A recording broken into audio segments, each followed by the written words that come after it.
Alright, hey there guys, Adrian here, aka JetEveryone95, coming at you guys with another video. And in this video is going to be an update on the abilities I am using for my Seattle Seahawks theme team. I was going to do it in my update, but I decided against it because of the fact that that video was already running about 20 minutes, and with the adding on of like where the clips at the beginning of it and everything. So I decided to make a separate video for that. So I'm going to talk to you guys about why the abilities I'm using for this team, why I'm using these specific abilities, and just overall my opinions on these abilities in general. So we'll start off with the defense, actually. Let's start off with defense. Let's throw a little bit of a curveball, and let's start off with the defense. And we'll actually start off with the D-line, and we'll go Frank Clark. Now he does have one of my X factors, which is relentless. I have been debating for a little bit to get rid of this X factor. I'm gonna get rid of that art though. I'm gonna change it back to the Super Bowl art because the Super Bowl art does look beautiful. It's a shame Kansas City didn't win; otherwise, it would have looked nicer. But in terms of this, I have thought about getting rid of this X factor. Now, it's not because to say that it's bad. It's just the fact that I really don't want D linemen having my X factors. Now, I could actually maybe change this to either Blitz or Unstoppable Force. In fact, I did try Unstoppable Force. I probably should play with it a little bit more. But Relentless has served me well. It is actually not terrible. It does. He does get in the back. He does get in the backfield consistently when it comes to with him getting, you know, sacks consistently. It will activate. Now, in terms of this edge threat, I still think it's important to have one edge threat or one double or nothing. Personally, I would say edge threat is better now because of the fact that it is 1 AP, 2 AP, 3 AP. I mean, it's 1 AP cheaper.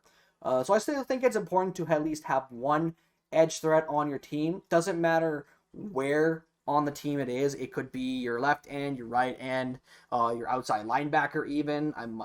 I did have double or nothing on Jadeveon Clowney for a little bit until they upped the AP. Then I was like, you know what? I got to cut it off of him. So edge threat, I think it's still important. I still think it's crucial to have one edge threat just to keep the defense honest. Because, some people might be like, okay, well, edge protector, yeah, it is important, but maybe I can get away with it. And then they come up against me, they go up against my Frank Clark edge threat, and he's just sacking, tackle for loss, sack. So I still think it's important to keep the defense honest with one edge threat. Now, as for the rest of my defensive line, every single one of them is rocking run stopper, and I'm only going to highlight John Randall because run stopper is really good. Shed attempts are free on run plays. Now, it doesn't mean quicker shedding by any means. That's what inside stuff and no outsiders and goal line stuff are for. But, these ones, quicker sheds, they do work. I just find that with things like inside stuff, for example, they're inconsistent in their activation. Like, they will activate, but then sometimes they don't. Like, you might get 3 consecutive activations in a row and then get 3 tackles for loss, and then you might not even get it activated for the rest of the game after that. So it's inconsistent in its activation, so therefore I don't rock inside stuff. Instead, I would rather use run stopper to get the free sheds on run plays, and plus it's 1 AP, and it's 1 AP on every type of lineman, I believe. I think it is on 1 AP on power rushers too, if I'm not mistaken. Let me just have a look on Clark here. It is 1 AP on Frank Clark, but he can't get it, unfortunately, because of his block shedding be so low. Otherwise, I probably would have had edge threat on him, or probably would have had him with run stopper and then give Jadeveon Clowney edge threat. I probably would have done. But yeah, this is still these are all still good abilities. Get free sheds on run plays for 1 AP. Very good ability. No real issues with it at all. I do like that it's always consistently activating though. That's the big thing for me, is it consistently activates. I want abilities that work and also consistently activate. That's what I'm looking for when I use my abilities. Now I'm gonna lump this all together. Guys like Cam Chancellor, Lawyer Malloy, Richard Sherman, and Sean Springs all have mid zone, and even Sam Mills all have mid zone KO. And I know some people want to sit there and say that it doesn't work anymore. I fail to see it. I still see it activate pretty consistently when it comes to them being on the field. I have seen this activate pretty well. And the point of this, for me, is not to get better, to get picks, okay? I don't use this ability to get picks, although I would fucking like to get picks. The point of this ability for me is to make sure the players react, because sometimes your defensive players do not react to what is happening in front of them. They just don't, especially if a pass is coming straight at them. Sometimes they will not react. So the point is to either get there and cause a breakup or get an immediate tackle. Like they catch it for 3 yards, they don't get any extra yards after that. They can immediately drop down. That's what I hope to accomplish with mid-zone KO. And it's actually pretty easy to accomplish that, to be honest. And I think it's a little bit too easy. I think for zone corners, it should be one, in my opinion. It should be one for field generals and zone corners. But for run support and even safeties, yeah, you can say zone safeties. But for run support safeties, I think it should be two. Personally, I think it should be two for run support safeties. That way, it would be a little bit more balanced, in my opinion. And obviously, you wouldn't have a lineup like this where I've got like, you know, 2 players with 3 abilities and then 1. So, you know. Now the odd man out is Justin Coleman, because he does not get mid zone KO for 1 AP, and this is why I say I think it should be 2 AP for non zones, safeties, and even corners. I think, you know, because 2 AP on a slot corner, that's fair. That's fairly balanced in my opinion. I think it's 2 AP on man corners as well. You know, it's solid. It's good. So instead of rocking mid zone KO, I rock pick artist on Justin Coleman. I rock pick artist. And pick artist is actually very good. I do like the ability, giving it better catching and improved stamina. And the stamina doesn't matter. The important thing for me is the catching. Getting good catch animations and better catching animations with this ability is so crucial. Justin Coleman has literally gotten so many game sealing picks for me, or game clinching picks, because of this ability. I really do love pick artist. It is that good. So yeah, that's what I think about that. And then for my user, which is Jamal Adams, I do rock reinforcement. As you can see here, he does have reinforcement for his X Factor. And this is probably the best user X Factor you could have on defense, you know, because you can get it. You can use your user to get the tackles for loss, and you can also get your user to get picks. So that's why I say I recommend reinforcement for your users. For me, I have Enforcer and Pick Artist on Jamal Adams. And again, these abilities are very good. Enforcer has become one of the bit of the norm in recent weeks with the AP change. And to be honest, you know, it is what it is. Like, I don't think it's broken unless you're unless you're comboing it with what's it called, Deflator. I don't want to craft that shit. Unless you're comboing it with Deflator, that's different. But you know, I still do get my fair share of fumbles with this ability active. When I get hit sticks, I still get my fair share.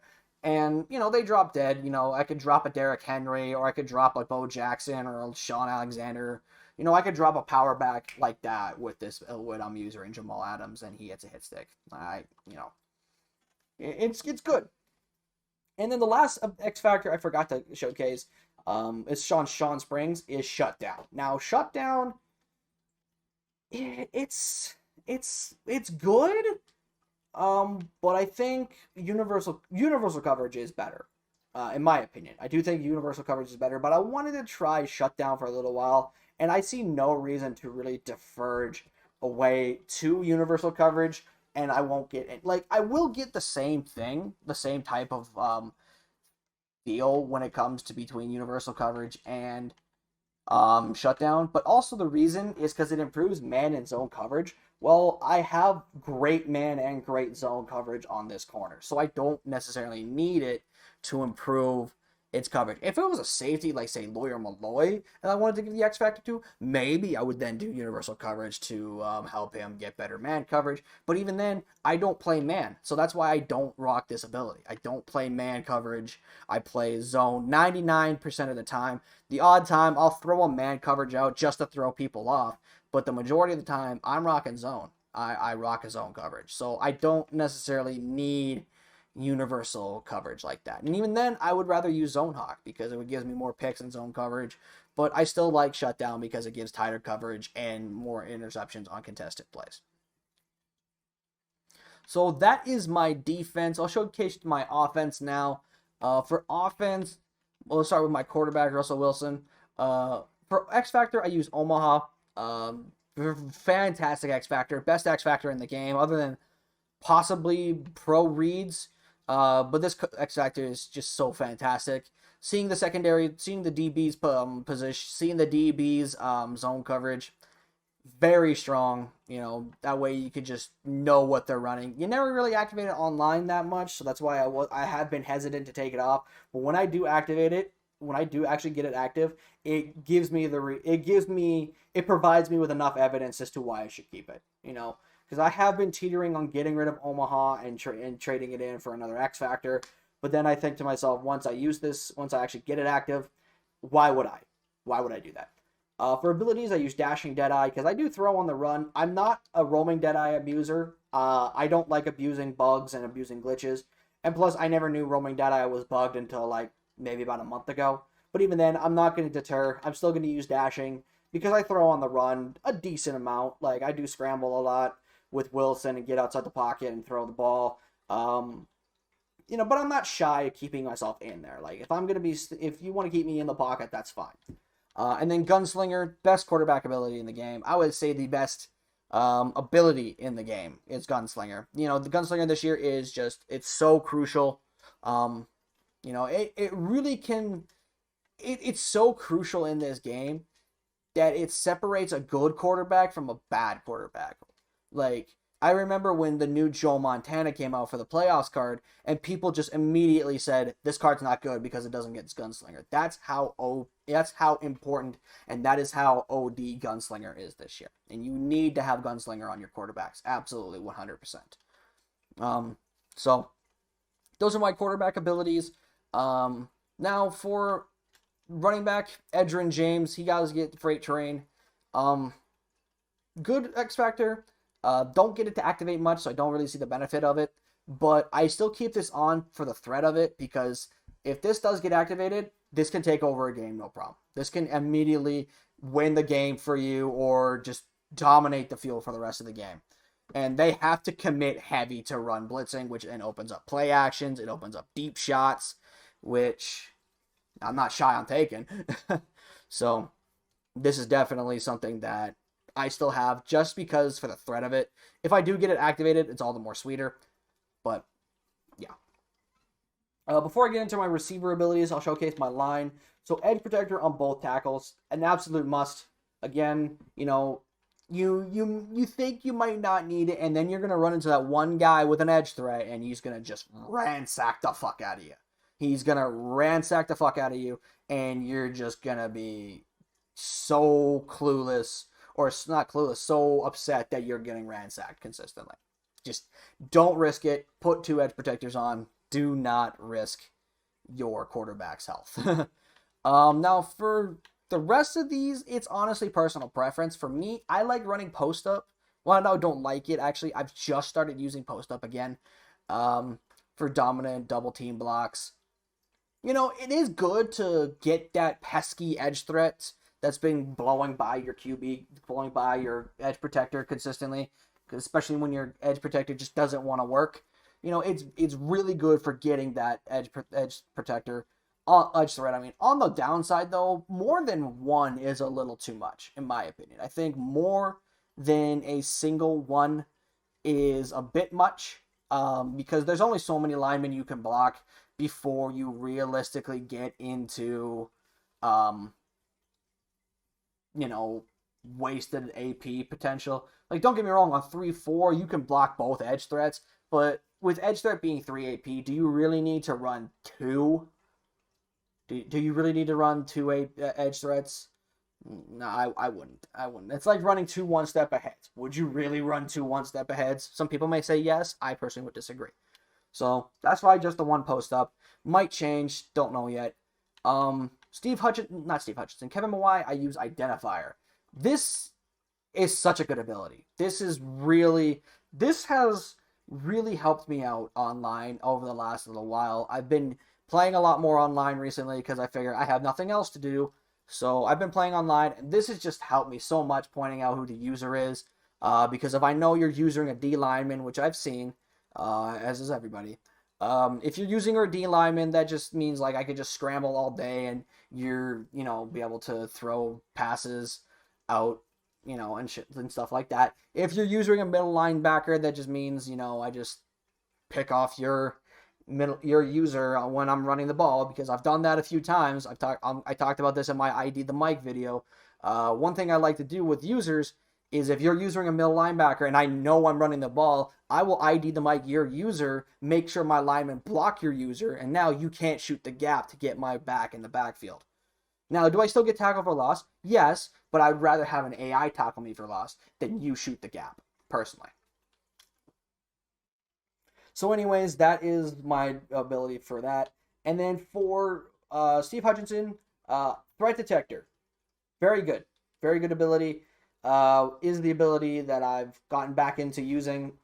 When it was 2 AP, it was fantastic. 3 AP is a little bit much now, but I still think it's good for 3 AP. Would like to see it go back down to 2, personally. Would like to, but I doubt they will. So don't get your hopes up for that. So threat detector is still very good. Definitely would want to rock this if you can. If you can do so. There really is no difference between putting it on your quarterback and on your lineman, though. But I put it on Steve Hutchinson just because I have one extra player activated for abilities. So yeah, I would give threat detector a try if you haven't. And then for both my starting receivers, I just use matchup nightmare. And let me tell you something about this ability.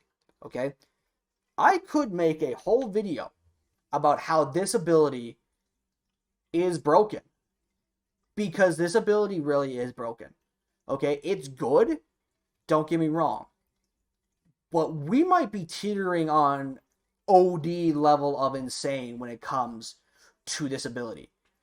And I could make an entire video on this. So yeah, this ability for 2 AP is one of the best abilities in the entire game. And the fact that it's so cheap too. It's like 600 AP. And the crazier thing to me is that on physical wideouts like DK Metcalf, it's 1. It's 1 AP on physical wideouts.